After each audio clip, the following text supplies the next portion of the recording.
का बोझा लेकर जंग में उतरती हुई नजर आ रही है। आप साफ तौर पर देख सकते हैं कि यमनी सेना किस बड़ी तैयारी के साथ फिलिस्तीन पर हो रहे जुल्म सितम को खत्म करने के लिए कुरान शरीफ को माथे से लगाकर चूमते हुए आगे बढ़ती हुई नजर आ रही है। ये वो सेना है दोस्तों जो अपने कुरान को माथे से लगाकर, सीने से लगाकर लड़ाई लड़ने के लिए पहुंचती है, और ऐसे लोगों की लड़ाई में अल्लाह भी उनकी जीत जो है अता फरमाते हैं। ये वो सेना है जो कुरान शरीफ को लेकर चलने वाली है। जैसा कि ईरान के वक्त में भी आपने देखा था, जब ईरान के जरिए मिसाइल इजराइल पर दागे जा रहे थे, तब कुरान की आयतों का इस्तेमाल किया जा रहा था। कुरान शरीफ पढ़ पढ़ कर मिसाइलें दागी जा रही थी, कलमा तैयबा पढ़ा जा रहा था, जिससे जो बन पा रहा था इजराइल के सैनिकों का, वो हर एक लक़ब, हर एक लफ्ज अल्लाह को याद करते हुए मिसाइल दागते हुए दिखाई दिए। और वही ईरान किस तरीके से जीत दर्ज कराया, दुनिया में उसका डंका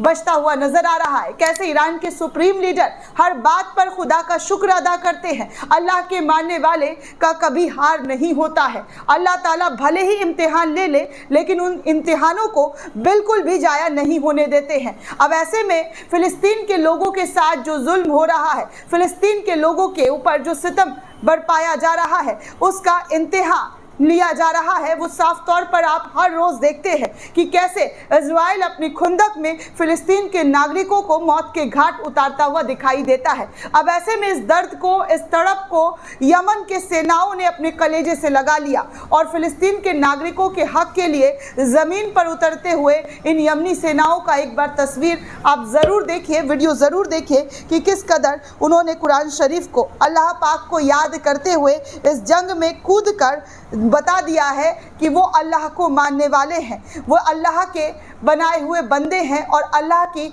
हर एक दिखाए गए रास्ते पर वो चलकर इस युद्ध को ज़रूर जीतेंगे। आप सभी को पता है दोस्तों कि 2 साल हो गया है इस जंग को, फ़िलिस्तीन और इजराइल के बीच। ये जंग अभी भी ख़त्म नहीं हुआ है, लेकिन इस को ख़त्म करने की कोशिश जो है, यमन हो, हिजबुल्लाह हो, हूती हो, ईरान हो, ये तमाम मुल्क अपने लेवल पर ज़बरदस्त तरीके से करते हुए नज़र आ रहे हैं। हालांकि इस्लामिक कंट्री 57-58 इस्लामिक कंट्री है, लेकिन इनके होने ना होना कोई फ़र्क नहीं पड़ता है। इन लोगों को सिर्फ़ और सिर्फ अपने व्यापार से मतलब है, अपनी इकोनॉमी सिस्टम को बनाने से मतलब है। इतना बड़ा मुल्क है दोस्तों, इस्लामिक देश है इतना सारा, अगर वो इजराइल को नकेल कसे तो क्या नकेल नहीं कसाएगा। लेकिन छोटे छोटे मुल्कों को देखिए कि वो बड़े बड़े कारनामे करते हुए नजर आ रहे हैं। अब यमनी सेना का ये तस्वीर, ये वीडियो आपके भी दिल को भा जाएगा जब खुदा का नाम लेकर जंग में उतरते हुए सेना साफ तौर पर नजर आ रहे हैं, जहां पर हर एक तरीके से, जी हाँ, हर एक तरीके से जंग में जो है अपने आप को झोंकने की कोशिश में लगे हुए हैं। भले ही वो जीते ना जीते, लेकिन उनका जज्बा जीतने वाला है। आगे क्या होगा ये तो खुदा और वक्त बताएगा, लेकिन जो होगा उसको मानते हुए, अल्लाह ताला को याद करते हुए, कुरान का बोझा अपने माथों से चूमते हुए किस तरीके से इस जंग में आगे बढ़ रहे हैं, आप साफ तौर पर देख सकते हैं। दोस्तों आपको बता दूं कि मिलियन फाइटर, जी हाँ, यमन के लाखों फाइटर्स जो है इस वक्त इजराइल के ख़िलाफ़ जंग में कूद चुके हैं। इजराइल को सबक सिखाने के लिए उन्होंने साफ तौर पर कहा है कि वो अब पीछे हटने वाले नहीं हैं। आर पार की लड़ाई है, या तो मैं जीत गया या तो मैं हार गया, वो ऊपर वाला डिसाइड करेगा, लेकिन हम अपनी पूरी ताकत लगाकर इस जंग को जीतने की कोशिश कर रहे हैं। यमन ने फ़िलिस्तीन को आज़ाद कराने के लिए 3 मिलियन से ज़्यादा अधिक लड़ाकों को ज़मीन पर उतार दिया है। एक यूज़र ने इस वीडियो को शेयर करते हुए ये तमाम जानकारी साझा की और बताया कि देखिए, यमनी सेना के ज़रिए 30 लाख सैनिकों को उतार कर जो है अल्लाह का शुक्र अदा किया जा रहा है और कहा जा रहा है कि वो इस जंग में अब पूरी तरीके से इजराइल को जो है इजराइल पर हमला करते हुए नजर आएंगे। यमन के ज़रिए लगातार इजराइल पर अटैक किया जा रहा है।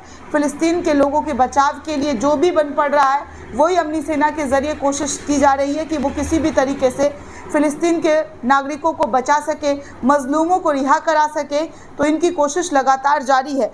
वही एक और खबर निकलकर सामने आ रही है जहां पर बताया जा रहा है कि यमन के पूरी तरीके से जो आर्मी सेना है वो 3600 रिजर्व अधिकारियों और सैनिकों के एक सैन्य मार्च में युद्ध की तैयारी के लिए जो है अपनी कोशिश की जा रही है। फ़िलिस्तीनियों का समर्थन करने के लिए अल वायदा गवर्नमेंट से मारिफ गवर्नमेंट तक 130 किलोमीटर की दूरी तय करते हुए इस युद्ध का हिस्सा बनते हुए नजर आ रही है।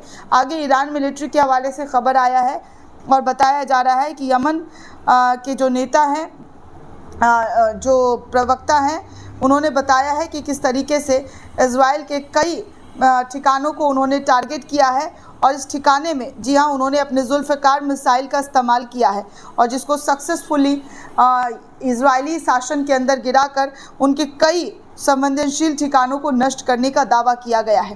दोस्तों, ये यमन के बेयरशेबा में ज़ियोनी शासन के संवेदनशील लक्ष्यों पर सबसे बड़ा हमला यमन के ज़रिए हुती विद्रोहियों के ज़रिए किया गया और कहा जा रहा है कि इस मिसाइल को जो जुल्फ़िकार मिसाइल है उसको बड़े सटीक तरीके से लगाया गया है और इसका जो अड्डा था, जो ठिकाना था, उसको तबाह और बर्बाद कर दिया गया है।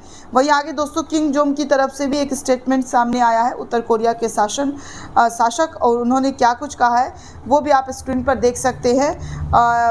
इंटरनेशनल मीडिया और इंटरनेशनल खबरों को शेयर करने वाला पेज बता रहा है कि किम जोंग उन कह रहे हैं कि हम इजराइल को मान्यता किसी भी प्रकार से नहीं देंगे। ये अमेरिका का एक साम्राज्यवादी उपग्रह राज्य है, एक आतंकवादी देश है जिसको हम किसी भी प्रकार से मान्यता अपने कंट्री में, अपने मुल्क में नहीं देने वाले हैं। तो ये बड़ी जानकारी किम जोंग उन के ज़रिए की गई है। दोस्तों, आपको वहीं एक और तस्वीर दिखा दूं कि युद्ध में मारे गए 60 से अधिक ईरान के अधिकारियों का जो जनाजे का तस्वीर आया है वहाँ पर आप देख सकते हैं कि कितनी बड़ी भीड़, कितनी बड़ी तादाद में लोग इकट्ठा हुए हैं उनको जो है आखिरी जनाजे में शामिल होने के लिए। जैसा कि मैं हमेशा कहती हूँ कि आपके खुशी में कोई हो ना हो, लेकिन आपके गम में कितने लोग आते हैं, कितने कंधे आपको मिलते हैं, ये ज़्यादा इम्पॉर्टेंट है कि आपकी छवि क्या रही है, आपके गम का साथी कौन है, आपको कब्रिस्तान तक पहुंचाने वाला कौन है। तो ये तमाम तस्वीर बयां कर रही है कि ईरान में जो शहीद हुए अधिकारी हैं उनके गम में कितने लोग गमज़दा नज़र आ रहे हैं। दोस्तों, इजराइल के साथ युद्ध में मारे गए ईरान के 60 सैन्य अधिकारियों का अंतिम संस्कार हुआ, जिसमें मृतकों में 30 सैन्य कमांडर और 11 परमाणु वैज्ञानिक शामिल थे, जिनकी जनाजा की नमाज को पढ़ाया गया और उनके जनाजे की नमाज में बड़ी तादाद में भीड़ जो है वो दिखाई दे रही है।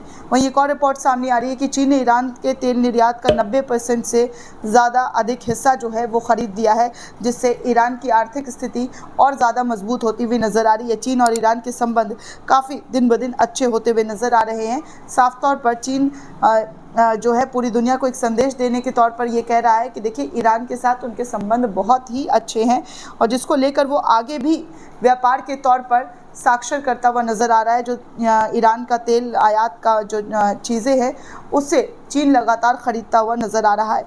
वहीं दोस्तों, आपको बता दूँ कि एक और खबर निकल कर सामने आ रही है जहां पर इजराइल के नॉर्थ ईस्ट इजराइल में रामल्ला जो जगह है वहां पर बड़ी भीषण आग लग गई है। जी हाँ, रामल्ला के उत्तर पूर्व में जो है आग लगने की खबर सामने आई है और जहां पर भारी तादाद में जो है नुकसान होता हुआ इजराइल को मिलता हुआ नज़र आ रहा है। तस्वीरों में देख सकते हैं कि कितनी बड़ी तादाद में इजराइल का नुकसान जो है वो होता हुआ दिखाई दे रहा है। दोस्तों, इस पूरे रिपोर्ट को लेकर आप क्या सोचते हैं, आपकी क्या प्रतिक्रिया में कमेंट करके ज़रूर बताइएगा। साथ ही साथ चैनल को ज़्यादा से ज़्यादा लाइक, शेयर और सब्सक्राइब करना बिल्कुल भी ना भूलें। शुक्रिया दोस्तों।